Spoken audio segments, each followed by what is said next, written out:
Let's say you want to find the antiderivative of this one. That's not so simple because you can't just do like this. That's not so simple because you can't just add 1 to the power and divide by 5. Because if you now take the derivative of this one, you will not get this one.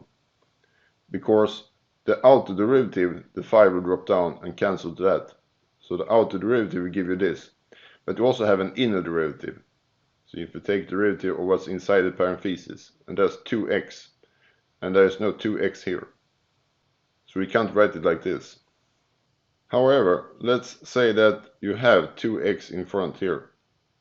Then you can do it like this, because if you take the derivative of this one, you will actually get this one. We can check that. Then we need to take the outer derivative.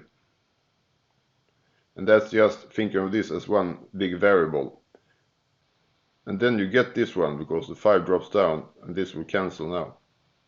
And then we need to put back that here. So this is the outer derivative. For the inner derivative, we need to take the derivative of what's inside the parentheses. That's just 2x. And if you simplify this, we get this one. And this we see is just what we had here. So in this case we were lucky, because if you took the antiderivative of this one here, the inner derivative was standing in front of the expression. So we could just do it like this here. And then of course we should add a constant here also. So this is the antiderivative of that one. And the same thing works here. Although this one here is not exactly the inner derivative of this one. But if there would have been a 3 here, then it would have been that. But that's quite simple to compensate for. Because if you write a third here and a 3 here, those will cancel to 1. And now this is the inner derivative of this one. So now we can do just like here. So now we see that this one will work. Because we take the outer derivative, this will drop down, cancel to the 6. And we get 5 here. So then we get this one. But then we also get the inner derivative, and that's 3x squared. And that's standing here. But then we also had the third. To compensate for the fact that we didn't have a 3 here.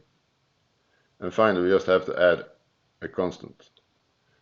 So this simplifies to this.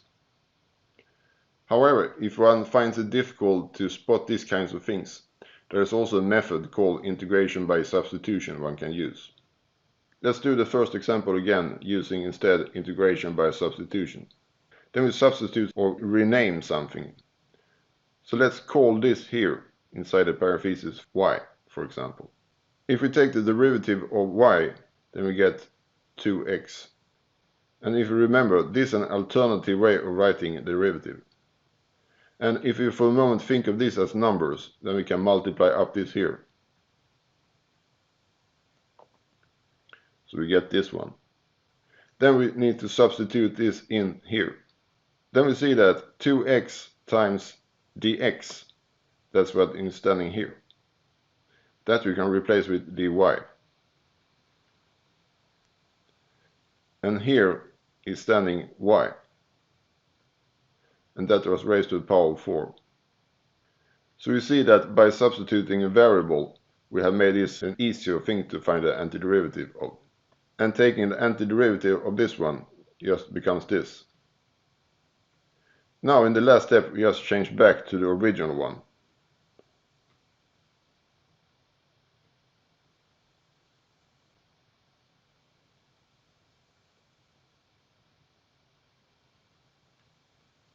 And we see we end up with this one. And if you now compare this with what we had, which was this one, we see that it's the same as we got using the direct method.